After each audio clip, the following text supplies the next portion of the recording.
여러분 오늘도 하나님의 은혜 가운데 가는 하루 되시기를 주의 이름으로 축원합니다. 우리가 어제 말씀에 이어서 오늘 시편 77편 말씀을 함께 묵상하고 기도하는 시간을 갖겠습니다. 시편 77편에 이 시편 기자가 낙심 가운데 어떠한 삶을 살았는지, 그리고 그 마지막에 어떻게 하나님을 붙들었는지를 설명하고 있습니다. 시편 기자가 낙심 중에 부정적인 말들을 하게 되고 잠도 제대로 자지 못하고 그저 하나님 앞에 부르짖었다 그랬습니다. 그렇게 부르짖었던 이 시편 기자의 이야기가, 그의 기도가 어제 읽었던 본문과 오늘에 들어오면서부터 분위기가 굉장히 달라지는 것을 볼 수가 있습니다. 오늘 10절부터 보시면 내가 말하기를 이는 나의 잘못이라 지존자의 오른손에 해 곧 여호와 일들을 기억하며 주께서 옛적에 행하신 기이한 일을 기억하리이다. 또 주의 모든 일을 작은 소리로 읊조리며 주의 행사를 낮은 소리로 되뇌이리이다. 어제까지는 그저 자기가 겪는 그 어려움 때문에, 마음 가운데 찾아온 낙심 때문에 그냥 하나님 앞에 소리 지를 뿐이었습니다. 그런데 오늘은 작은 소리로 읊조리고 낮은 소리로 되뇌이리이다. 굉장히 잠잠해지게 된 것을 봅니다. 그런데 더 중요한 변화가 그 가운데 일어났는데, 어제 본문까지만 해도 문제에 눌려서 괴로워하고 있었습니다. 그런데 갑자기 그가 오늘 본문에 들어서면서 주님께서 행하셨던, 옛적에 행하셨던 일들을 기억하게 되었다는 겁니다. 큰 변화가 일어난 것입니다. 여러분, 문제를 보던 눈이 하나님을 보는 눈으로 바뀌게 되었습니다. 오늘 본문에 들어서면서 바뀌게 된 겁니다.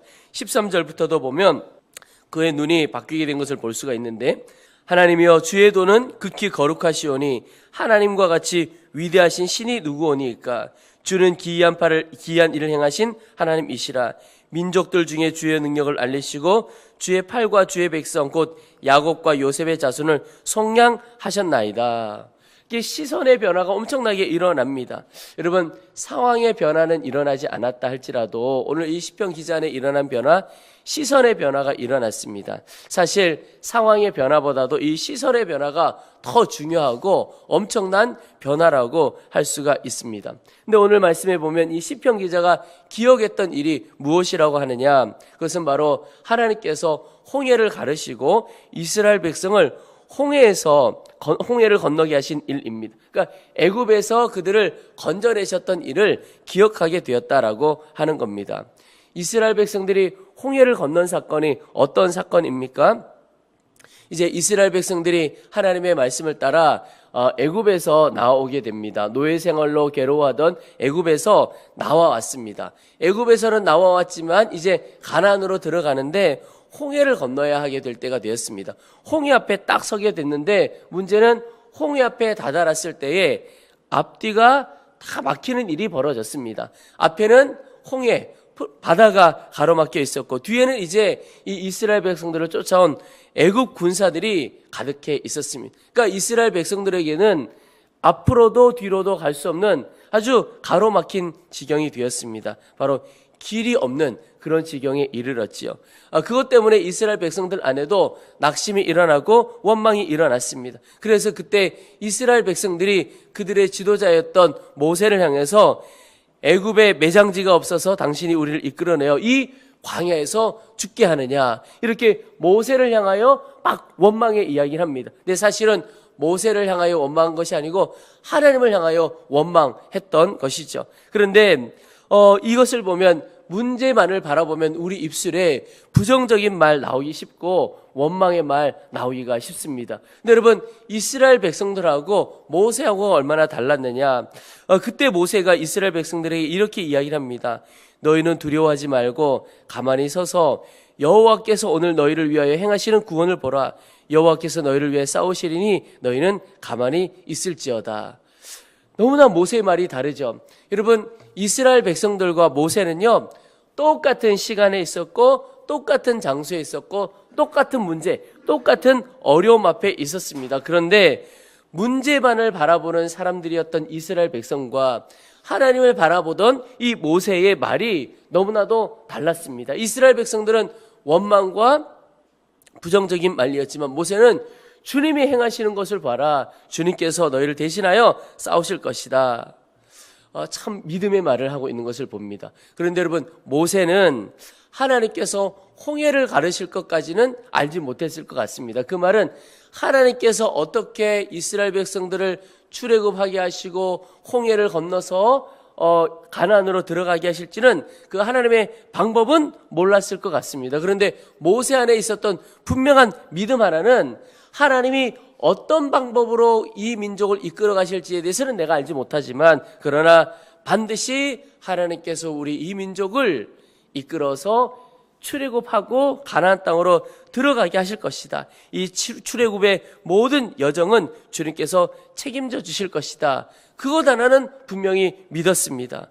결국 모세는 하나님을 믿은 거죠. 인도하시는 하나님, 사랑의 하나님을 믿었던 것입니다. 여러분, 오늘 우리가 우리의 마음을 낙심하게 하는 이런 상황 안에서 보이지 않지만 보이지 않는 그 길을 이끌어 가시는 하나님을 믿는 믿음을 구해야 하겠습니다. 그 믿음이 있으면 모세처럼 말할 수 있게 되는 거죠.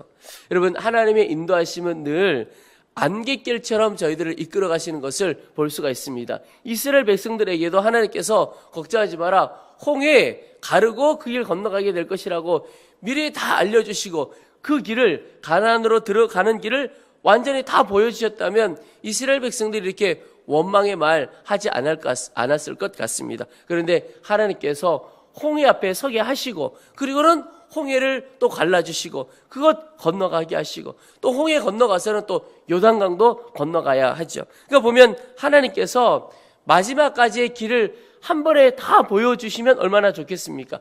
그렇지 않고 늘 안갯길처럼 우리를 보여주시는데 그저 딱 한 걸음 보여주시고 따라오게 하시고, 한 걸음 보여주시고 따라오게 하시고, 한 걸음 한 걸음 이끌어 가신다는 겁니다. 근데 여러분, 다 보여주시고 가는 길이라면 믿음이 별로 없어도 상관이 없습니다. 그런데 딱 한 걸음 보여주시고 그 걸음을 따라가려면 우리 가운데 믿음이 필요한 것입니다. 왜냐하면 그 다음은 보이지 않지만 그 다음도 주님께서 열어주시고 이끌어주실 줄로 믿는 믿음이 있어야 그 걸음을 갈 수가 있다는 거죠. 그런데 이 시편 기자는 하나님께서 이스라엘 백성들을 홍해를 가르시고 건너가게 하셨던 그 사건을 기억하게 되었다고 이야기하고 있습니다. 그런데 그 사건을 기억하면서 그의 분위기가 바뀌어지고 생각이 바뀌어지는 것을 볼 수가 있습니다. 오늘 19절 20절에도 주의 길이 바다에 있었고 주의 곧은 길이 큰 물에 있었으나 주의 발자취를 알 수 없었나이다. 주의 백성을 양떼같이 모세와 아론의 손으로 인도하셨나이다. 여러분, 이 어제 읽었던 그 본문의 말씀과 오늘 분위기가 또 마지막으로 갈수록 너무나 다릅니다. 주님께서 역사하셨습니다. 주님께서 이스라엘 백성들, 우리 조상들을 건져주셨고 이끌어 가주셨습니다 라고 하는 굉장히 믿음과 확신에 찬 고백을 그가 하게 됩니다. 그가 기억했던 것, 옛적에 이스라엘을 인도하시고 구원하신 주님이 나의 주님임을 기억합니다. 이런 뜻입니다. 그리고 그 주님이 오늘 나의 삶에도 역사하실 것을 내가 믿고 그 주님을 기대합니다. 이렇게 그의 분위기가 바뀌게 된 것입니다. 여러분, 우리에게 낙심이 찾아올 때 해야 할 것이 있습니다. 어제 말씀해 보면 하나는 기도하는 것입니다. 하나님을 찾고 기도하는 자에게 소망이 있다 그랬습니다. 그리고 또 하나, 우리가 하나님의 말씀을 가까이 하는 것입니다. 말씀을 보는 것입니다. 너무 간단해 보일 수 있습니다. 그런데 여러분, 원래 해답은 간단한 것이죠. 기도하고 말씀 보이는 것 간단한 것처럼 보이지만 정말 우리의 삶에 해답이 됩니다. 왜 그런가? 어제 말씀이 나눴던 것처럼 기도하면서 우리의 눈이 띄어지고 생각이 바뀌어지게 되는 역사가 일어납니다. 또 하나, 말씀을 통해서, 말씀이 무엇입니까? 하나님께서 이스라엘 백성들을 얼마나 사랑하시고 하나님께서 이스라엘 백성들을 어떻게 걸음걸음 인도해 오셨는가를 다 보여주는 이야기들이, 그 하나님의 사랑의 스토리가 들어있는 것이 말씀이죠. 그 말씀을 보다 보면 이스라엘의 하나님이 나의 하나님이시고 아브라함의 하나님이 나의 하나님임을 믿는 믿음이 우리 가운데 일어나게 됩니다. 하나님께서 이스라엘 백성들을 출애굽하여 가나안으로 들어가게 하신 것처럼 홍해도 가르시고 건너가게 하신 그 하나님께서 오늘 나의 삶에 내가 지금 살아가는 이 땅 가운데 있는데 내 앞에 있는 홍해도 가르고 건너가게 하시는 하나님이시다라고 하는 믿음이 우리 가운데 일어나게 되는 것입니다. 이 말씀을 보면 우리 가운데 하나님을 믿는 믿음이 일어나게 되는 역사가 있습니다. 기도하고 말씀을 볼 때 성령께서 우리를 그렇게 바꿔주시는 거죠. 눈을 바꿔주시고 믿음을 일으켜 주시는 겁니다.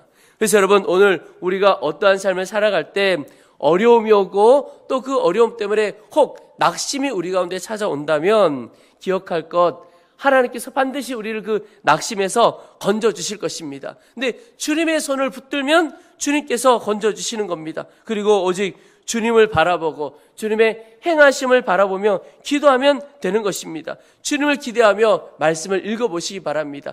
그 하나님이, 이전에 역사하신 그 하나님이 나의 하나님으로 믿어지는 역사가 일어나게 될 것입니다.